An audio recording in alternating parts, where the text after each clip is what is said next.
Tonight's story is about a bus driver and the final passenger he picked up on a quiet night route.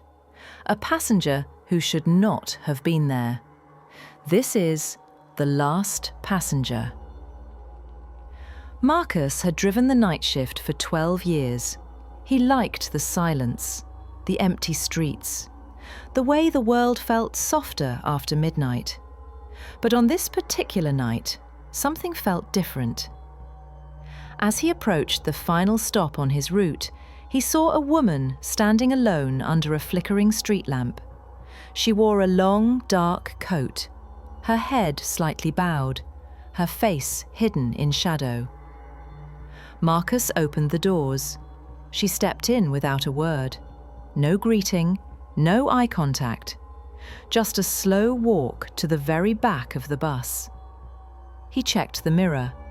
She was there, sitting perfectly still, hands folded neatly on her lap. But when he glanced at the security monitor, the seat behind her was empty. The camera showed nothing. No passenger, no movement, just an empty row. Marcus blinked back at the mirror. She was still there. He tried to shake it off. Faulty camera, he thought. Old wiring, nothing more. But then he heard it. A whisper, soft and close. Don't look back. Marcus froze. He hadn't spoken. The bus was empty, except for her. And she hadn't moved. He gripped the steering wheel tighter, his heartbeat loud in his ears. He kept driving, eyes locked on the road.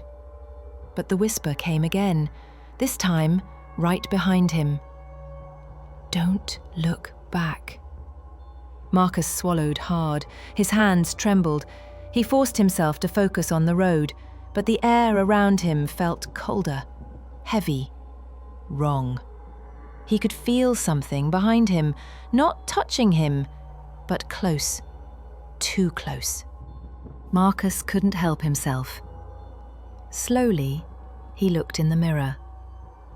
The woman was staring directly at him, her face pale, her eyes completely black, empty, hollow, like two open doors into darkness.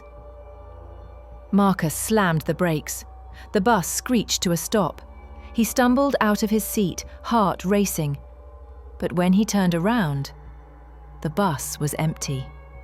No woman, no footsteps, no sign she had ever been there. Marcus ran outside, gasping for air. The cold night hit him like a wave. He looked around the empty road, and that's when he saw it. A bus crashed against a tree, emergency lights flashing, paramedics rushing, and on a stretcher, a body. His body. Marcus stared, frozen. His mind refused to understand. He stepped closer, trembling. The paramedics were shouting, moving fast, trying to revive the man on the stretcher. But Marcus already knew. He wasn't breathing. He wasn't moving. He wasn't alive. He looked down at his own hands. They were shaking, but he couldn't feel them.